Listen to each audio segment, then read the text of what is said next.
Reels ಮಾಡಕ್ಕೆ ಬಂದಿದ್ವಿ. ನಮ್ಮ ಲಾಸೆ ಇದೆ ನೋಡು. ಆಮೇಲೆ ಲಾಸೆ ಓಡು ಓಡು ಓಡು ಈ ಕಡೆ ಟರ್ನ್ ಯಾಕಂತ ಹೊಡು ಅವಾಗ ಲಾಸೆ. ಹಾಂ ದೂರಾಡು. ಹಾಂ ಹೊಡಿ ಹೊಡಿ ಹೊಡಿ ಹೊಡಿ ಹೊಡಿ. ಊಟ ಊಟ ಆಯ್ತಾ?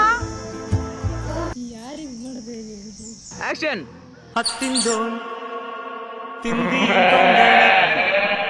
ತಿಂದಾದಿಂದು ತಗದಿಂದೋನ್ ತಿಂದಿಯುಂ ತೊಂದನದಿಂದ ದಿನೊಂದು